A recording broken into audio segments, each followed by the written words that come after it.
নমস্কাৰ বন্ধুসকল, মই নীৰৱ নাকে আজি আকৌ এটি নতুন ভিডিঅ' লৈ আপোনালোকৰ ওচৰলৈ আহিছোঁ।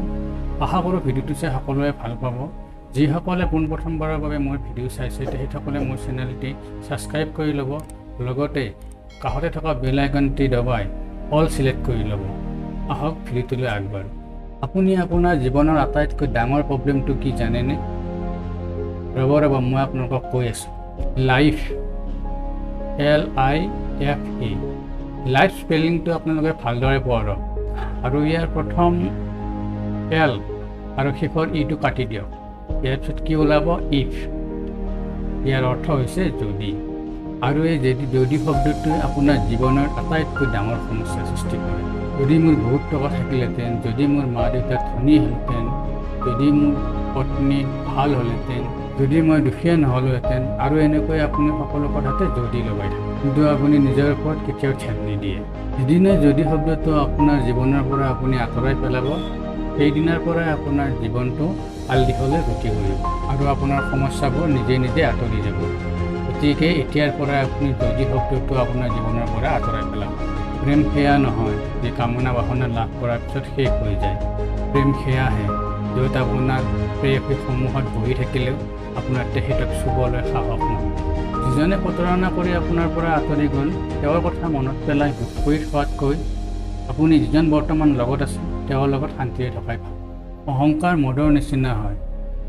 নিজক এৰি সকলোৱে গম পায় যে এওঁৰ নিচা হৈছে।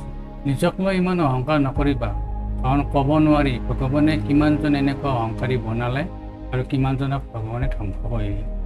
কেতিয়াবা অকলে থাকিও ভাল লাগে, কাৰণ আনৰ পৰা আঘাত পোৱাৰ চান্স নাথাকে। এটা কথা মনত ৰাখিবা, যিজন ব্যক্তিয়ে জীৱনত আগবাঢ়ি গৈছে তেওঁ আনক আগবাঢ়ি যোৱাত বাধা নিদিয়ে, কিন্তু যিজন ব্যক্তিয়ে আনক বাধা দিয়ে তেওঁ নিজে জীৱনত কেতিয়াও আগবাঢ়ি যাব নোৱাৰে।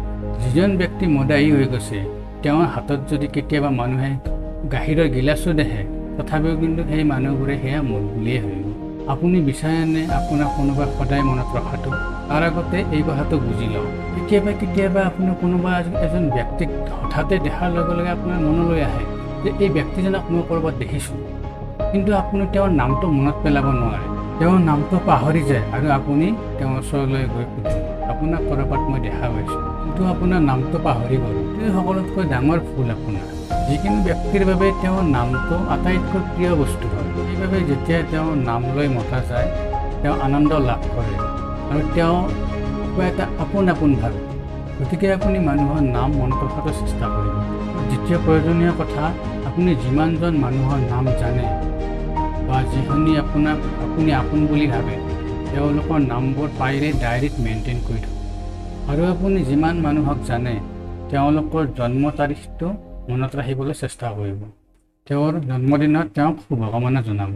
আপুনি ডায়েৰী এখন মেইনটেইন কৰক আৰু যিখিনি মানুহক আপুনি জানে তেওঁলোকৰ জন্ম তাৰিখটো লিখি যিদিনা তেওঁৰ জন্মদিন হ'ব আপুনি তেওঁক শুভেচ্ছা জনাব। আপুনি মেছেজ কৰি জন্মদিনৰ শুভেচ্ছা নজনাব, আপুনি কল কৰিব আৰু হৃদয় খুলি তেওঁক শুভেচ্ছা জনাব। বন্ধুসকল, ভিডিঅ'টো চাই কেনে পালে আপোনালোকে জনাব, কমেণ্টত লিখিব। আৰু যদি ভাল লাগে বা যদি কথাখিনি প্ৰয়োজনীয় বুলি ভাবে তেন্তে এই ভিডিঅ'টি আনলৈকো শ্বেয়াৰ কৰি দিব।